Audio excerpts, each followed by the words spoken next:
Yon, mga ka-extra, nung araw muli sa atin, ito yung aking gagawin ngayon. Ito yung ating nadaanan dyan sa tabi-tabi ay ating nabingwit. Yan, malalaki to mga ka-extra. Ito yung ating lulutuin ngayon. Titimpla natin ng at tawag dito sa isdang ito namin ay parang tamban yata ito o galunggong.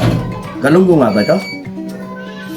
O sa amin ay tawagan nito ay bahala na kayo kung anong tawag dito sa isda na ito, basta inadaanan ko lang. At yan na ay ating lulutuin. Ito na yung ating bawang. Pinitit ko na lang ito, hindi ko na ito hiniwa, basta para mas masarap at hindi mawala yung kanyang katas. At ito yung ating luya. Yan. Yan naman yung ating paminta, suka, saka yung ating pampasarap. Ayan.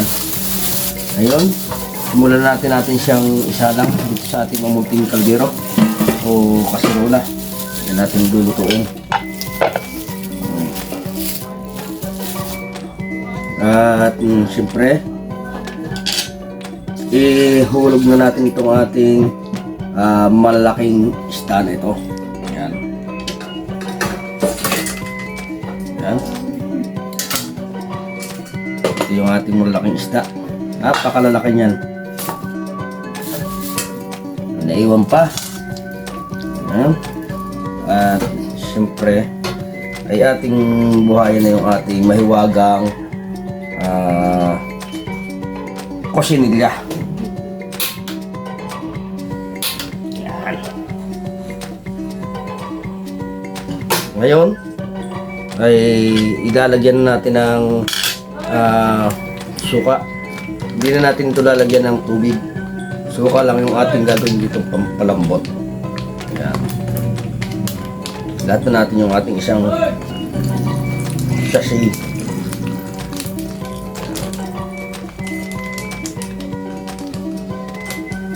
At ilagay na rin natin ito yung ating bawang. Yan. Tsaka yung ating sibuyas. Ay ba, sibuyas ba? Luya. Mamaya-maya natin ng kaunti ilagay yung ating siling green. Sabay-sabay na natin yung ating panimpla para tatakloban natin siya. Yan. Lagyan na rin natin ng paminta. Kaunti lang para hindi masyadong humalang kasi may sili pa tayo. At siyempre hindi mawala yung ating asin. Kaunti rin lang ang ating lalagay dyan asin para hindi masyadong umalat. Yan. Napakaunti mo masyado. Yan. Yan lang yung magsisilbi niyang pang luto. Yan, takloban natin mga ilang minuto. Mga 5 minutes natin siyang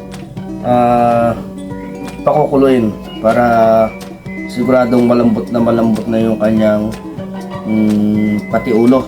Yan, mga ka-extra.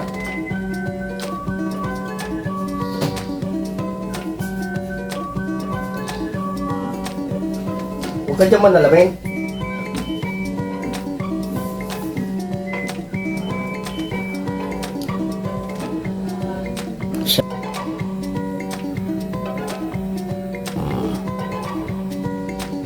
Tapos siya. Ayan.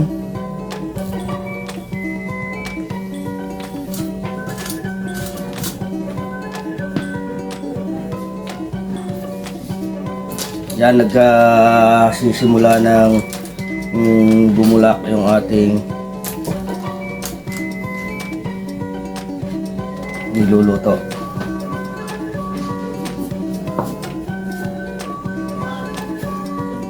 Yan, kumukulo na yung ating ang bango nahalimuyak na yung kanyang amoy ng suka. Yan ay puro. Wala yung ibang ilagay tayo dyan. Wala yung tubig para mas maganda. Tikman natin kung may lumasa na yung ating asin. Ayun. Pwede natin ilagay ito. Medyo kulang tayo ng konti sa asin, kaya ako medyo magdadagdag ng kaunti.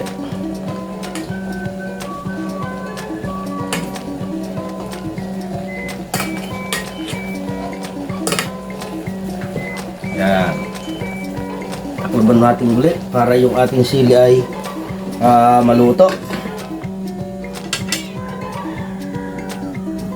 At yan, habang tayo ay nag-aantay na maluto o medyo maiga ng kaunti yung kanyang sabaw, ay siyempre mga ka-extra, huwag natin kalimutan na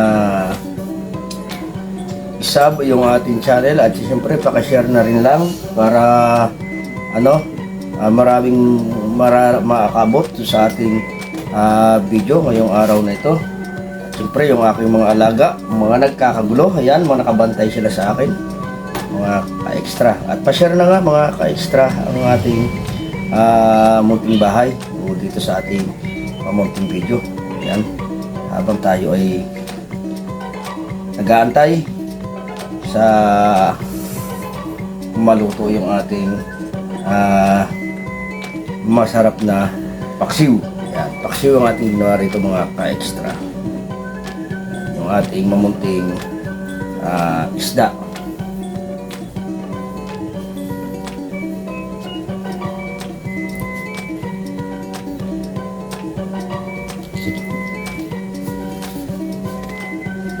Diyan mga ka-extra, yung aking nakaabang, nag-aantay na siya na maluto.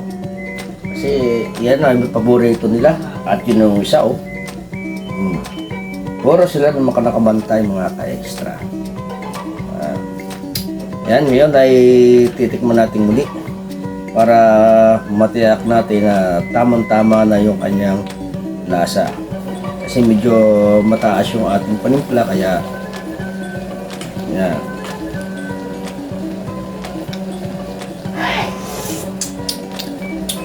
Ayun. Tama-tama. Sakto-sakto yung ating pagkakalagay ng mga ingredients. Yan ang nasa. Napakasimpleng pagluluto lang at maliit lang yung ating magiging sangkap. Kunting-kunti lang. Pero kung kayo ay may talong, ayan, pwede nyo samahan. Kasi yan ay paksiw, mga ka-extra.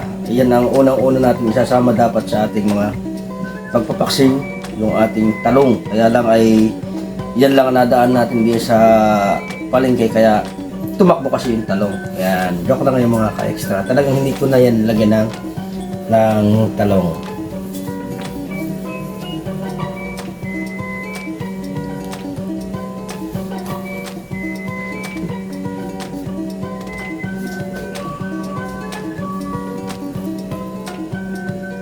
Diyan, habang nangangamoy na yung ating mga niluluto, isa lang pala bakit mga yung ating luluto itong araw na ito. Ayan, huwag nyo kakalimutan na i-share yung ating mamunting channel.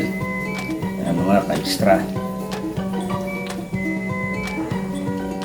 Diyan, baka kayo medyo nag-outlusong na yung ating mga sikmura, pwede na kayong maglagay ng kanin sa inyong mga pinggan at pwede na siguro itong maiulam kahit kumukulo-kulo pa. Ayan mga ka-extra.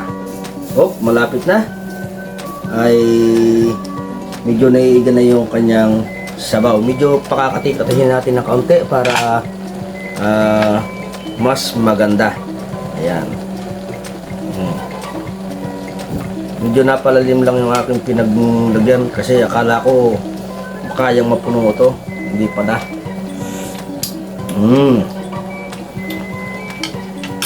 Tama-tama na.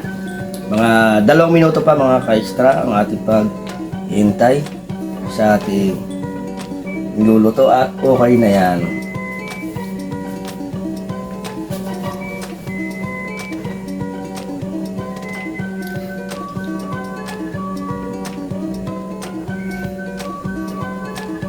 Mga tulog ba? Ayun, ang aking mga alaga natulog na sa pag-aantay. Yung isa, naka-sulyap-sulyap pa. Ayan, akala hindi siya pinapansin. Pero mamaya-maya, pag inango na natin yan, ayan, magkakarebok na sila mga ka-extra.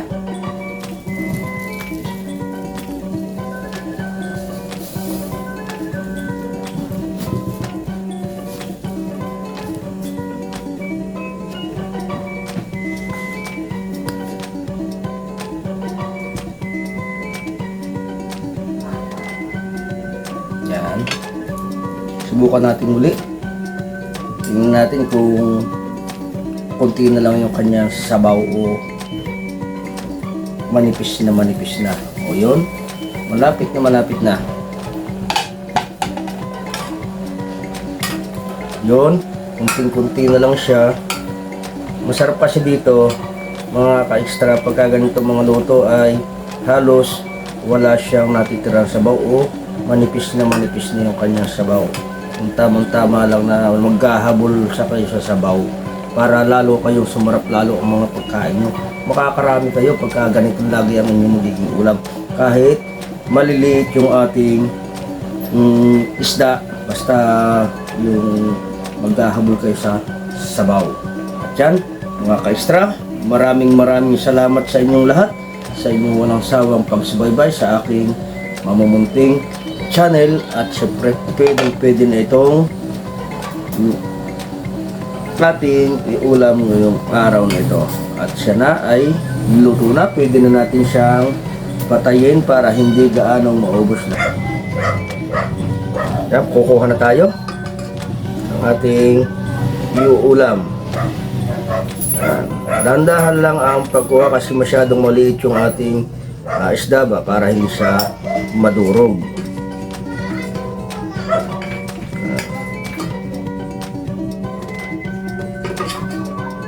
Yan. Kaya kayo mga ka-extra, pwede nang kumuha ng inyong mga kanin. Ayan, lutong-luto na. Siyempre yung ating masarap na sili ay hindi mawawala. Laging yan ang ating kasama sa ating masarap na luto ng pagpapaksiw. Yan na nga, mga ka-extra.